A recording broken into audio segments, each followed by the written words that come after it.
اس دور کی تیزی نے اور معاملات کی شدت نے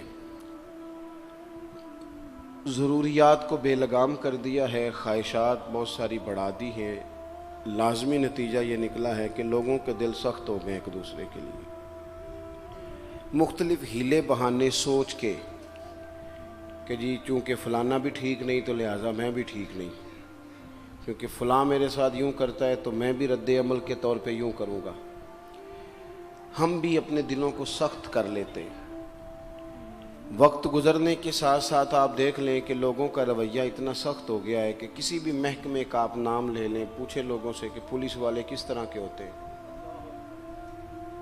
تو لوگ ان کے بارے میں اپنے دلوں میں شدت رکھتے ہیں۔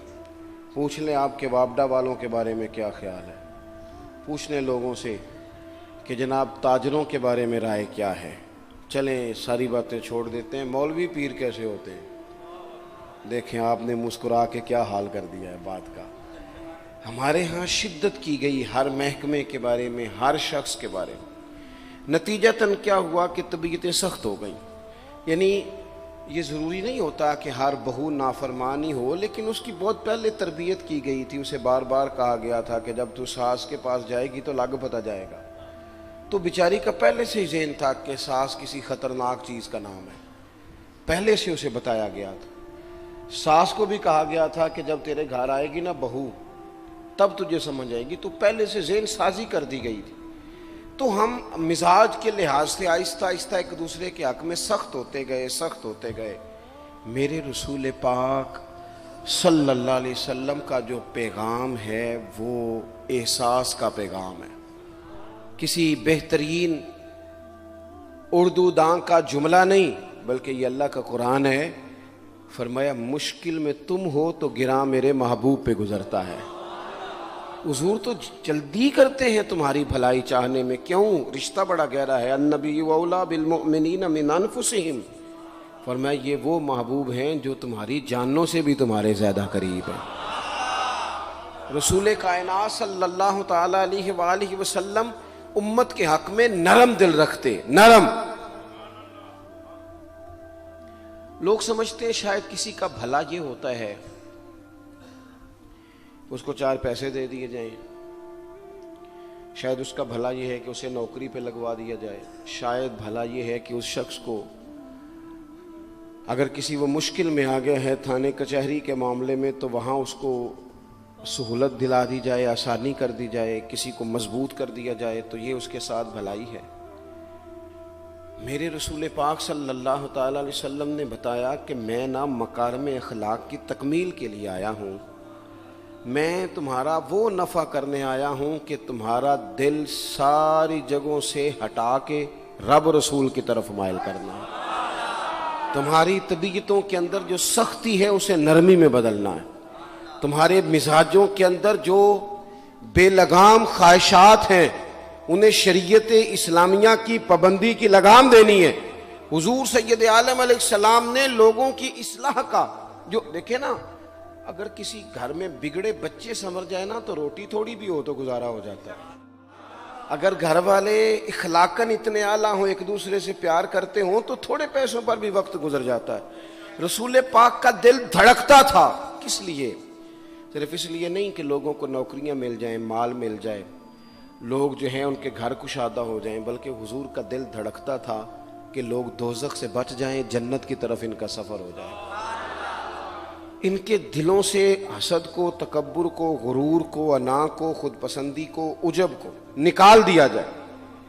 یتلو علیکم آیاتنا ویزکیکم، ان کا تزکیہ کر دیا جائے، دل صاف کر دیے جائیں۔ رسول پاک صلی اللہ علیہ وسلم احساس کے ساتھ جاتے ہیں۔ ہمارے ہاں نا تبلیغ ہوتی ہے لیکن اس میں درد نہیں ہوتا، الا ماشاء اللہ، اچھے لوگوں کی بات نہیں کرتا۔ لو میرے جیسے آدمی نے تقریر کرنی ہے، گھنٹہ گزارنا ہی ہے، تو پھر بعض اوقات نفس کی خواہشیں غالب ہوتی ہیں تو وہ اصلاح سے زیادہ شوق داد لینے کا غالب آ جاتا ہے۔ وہ آپ کو پتہ ہے نا، وہ ہمارے ہاں پھر وہ نقیب محفل بیچارہ کبھی بھاگ کے ادھر چلا جاتا ہے، کبھی بھاگ کے ادھر آتا ہے، کہتا ہے میں نے جملہ دینا ہے۔ اب وہ ایسے لگتا ہے جملہ نہیں دینے لگا، کوئی ایٹم بم دینے لگا ہے، جس میں اتنی اسے پریشانی، ایک جملہ کہنے لگا، سنبھال کے رکھنا، ضائع نہ کرنا، یہ نہ کرنا۔ وہ تو جملہ رہنے دے، تو آیت دے ہمیں کوئی قرآن پاک کی، تو ہمیں کوئی حدیث پاک سنا، تو سادی سی بات کر. یہ تو مطلب، اور پھر وہ داد کا اتنا شوق کہ جب تک سارے ہاتھ نہ کڑھیں، جب تک شمال جنوب والے نہ بول پڑیں، تب تک بات نہیں ہوگی. یہ کیسی بات ہوئی؟ اصلاح کے اندر تو آپ کا درد آپ کی زبان سے زیادہ اثر رکھتا ہے. اقبال کہنے لگے کہ بات جو دل سے نکلتی ہے اثر رکھتی ہے، پر تو نہیں، پر طاقت پرواز مگر رکھتی ہے. وہ تو اڑتی ہے، وہ تو اس کی تو پذیرائی ہوتی ہے اگر بات دل سے نکل رہی ہے تو. عزیز بھائی یاد رکھیے گا، حضور سید عالم علیہ السلام درد دل کے ساتھ دعوت دیتے لوگوں. 10 دن حضور نے طائف میں قیام کیا ہے، ایک بندے نے بھی کلمہ نہیں پڑھا، الٹا انہوں نے روڑے مارے، تکلیف دی. حضور واپس آ رہے ہیں، صحابی ساتھ ہیں، باغ میں بیٹھ گئے. اتنی صحت مبارک پر انہوں نے معاذ اللہ تعالیٰ سنگ باری کی کہ خون مبارک بہہ رہا ہے. فوراً عرض گزار ہوئے، یا رسول اللہ صلی اللہ علیہ وسلم آپ دعا کر دیں یہ تباہ ہو جائیں. فرشتہ بھی حاضر ہو گیا، حضور آپ دعا کریں یہ تباہ ہو جائیں. لیکن محبوب کے دل میں نرمی ہے نا امت کے لیے، اگرچہ یہ ساری امت دعوت ہے اس وقت، پر اس وقت بھی نرمی ہے. محبوب کریم علیہ الصلوۃ والسلام نے ہاتھ اٹھائے. صحابی کہتے ہیں میرے دل میں خیال آیا اب یہ تباہ ہو ہی، میری طرف دیکھیں جی، اب یہ تباہ ہو ہی جائیں گے، اب کوئی نہیں بچا سکتا انہیں تباہ ہونے سے. لیکن حضور نے کیا کہا اے اللہ انہیں ہدایت دے دے، انہیں پتہ ہی نہیں یہ کیا کر رہے ہیں. فوراً عرض کی یا رسول اللہ ایک نے بھی کلمہ نہیں پڑھا، ایک نے بھی کلمہ نہیں پڑھا. کبھی پتھر مارنے کے والے کے لیے بھی دل میں احساس ہوتا ہے.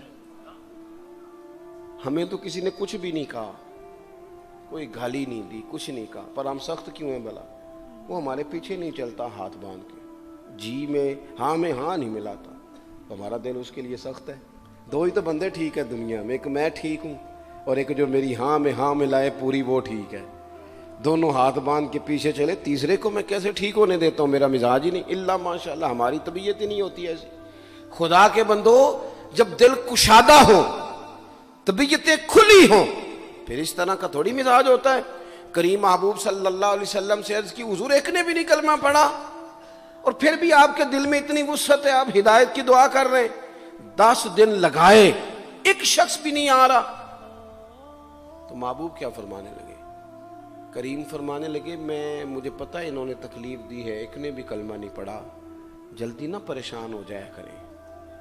کچھ لوگ جلدی کچے جملے بوئے، ساڑی قوم نہیں ٹھیک ہو سکتی جی، ایس ملک دا کچھ نہیں ہو سکتا دی، یہ نہیں ٹھیک ہو سکتے، فلانے نہیں ٹھیک ہو سکتے.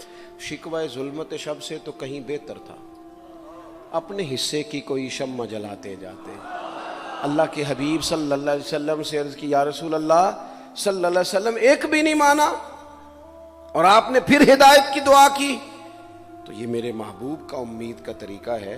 کریم فرمانے لگے اگر آج یہ نہیں مانتے تو پھر بھی تباہی کی دعا نہیں کرنی، یہ نہیں مانتے تو ان کی آنے والی نسلیں مان جائیں گے لوگ.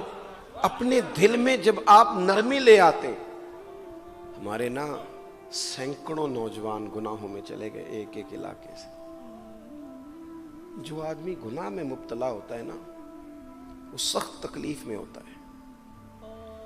انسان کو جو چیز سب سے زیادہ ستاتی ہے وہ اس کی اپنی غلطیاں ہوتی ہیں. حدیث میں فرمایا ما حاک فی صدرک، کھٹکتا ہے سینے میں، چبھتا ہے گناہ. یہ تکلیف دہ معاملہ ہوتا ہے، تڑپتے ہیں لوگ، سسکتے ہیں. لیکن روایتی انداز سارا جب ہماری مجالس اور محفل میں ہو جاتا ہے، کوئی نہیں وقت دینے والا، پیار کرنے والا، تھپکی دینے والا، بازو تھام، کوئی نہیں.